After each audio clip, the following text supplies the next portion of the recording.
Hurricane Ian was a Category 4 storm that impacted western Florida, eastern Florida, Georgia, North Carolina, South Carolina areas in 2022. It was a very large storm. It was the first time that I have had to enact our natural disaster playbook. So this was my first incident where we've had to actually close an entire district of stores. Wow. And our first thought is always, how are we going to get a generator to stage close to the area? And we have had experiences in the past during storms where our generators we place on hold get commandeered. We understand we are not a grocery store. We understand, that a hospital would take precedence over us. If they need a generator, we might get those taken. So we have experience with that, and we try to be very thoughtful in how many generators we put on hold, knowing that we may not get those generators if other businesses need them more than us. Can you talk a bit more about what role communication played in your Hurricane Ian response? We monitor every day, and when we see a system is starting and when forecasts say it might make landfall in the U.S., we reach out to our field partners and start talking about correct timing. For when do we get the team together? Do we just get our core team of our HR team, security team together with our facilities team? Or do we do an all hands call right away? So the forecast really dictates that, and then how quickly the storm is moving. Then there's the second piece, which is so critical, which is communicating with our associates to let them know what's going on. We want to make sure our associates get home so that they prepare their families, if they need to evacuate and leave early, all of those different aspects that come into when a hurricane is going to arrive. And we try to be very communicative with them to let them know when the store will be closing. And then we send multiple communications after the storm. So we will always send out an impact message asking if they've been impacted. There's multiple response options that we can use through Alert Media to say, press 1 for I was not impacted, all the way through multiple options to tell us how they were impacted.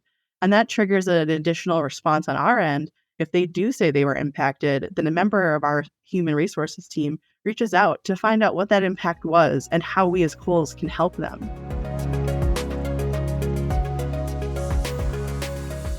That's fantastic that you put the employees first and you really think about their well-being well before the storm comes so you can give them time to prepare. A lot of organizations don't do that, and that's a really important thing because if they're more prepared before the disaster, they're more likely to be able to come back quickly once the disaster has passed, essentially.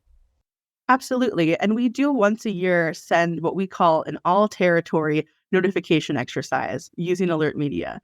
So our associates that live in coastal areas definitely have experience with getting an Alert Media message, but some of them may go a whole year with never being impacted and never needing a notification to say your location is closing. So we do every May ahead of hurricane season, nationwide, we do a test the same day, the same time, and we show them what the message looks like. So we do a practice message, let them know this is what the message would look like if we have to close your store. And we do ask them to respond so that they get practice knowing that we will ask you to respond and give us your answer. How do you feel that cadence is once a year that you seem to think that works pretty well for your people? Anything more might be a little aggressive. They might start to ignore it. Yes. So this is the second year here in 2023 that we've done the all territory notification exercise, but we do quarterly send a report to our field leadership of who's missing contact information within our HRIS system, because that's how we populate our Alert Media contact details is directly through our HRIS system.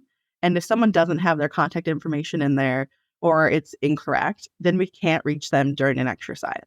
So we do the test once a year and then quarterly do follow up to ask them to put in contact information, including if they have an emergency contact. Oh, that's great. I think that's an excellent balance between just making sure people are familiar with the technology and what they can expect. And then the harder part is just always making sure you've got up-to-date data for folks. Absolutely. Well, what were some of the other things that you did to support your employees and perhaps the community at large during the hurricane? So when we knew we needed to enact our natural disaster playbook, there's multiple additional steps we can take to provide relief for our associates or our customers. The number one thing we can do is provide a discount.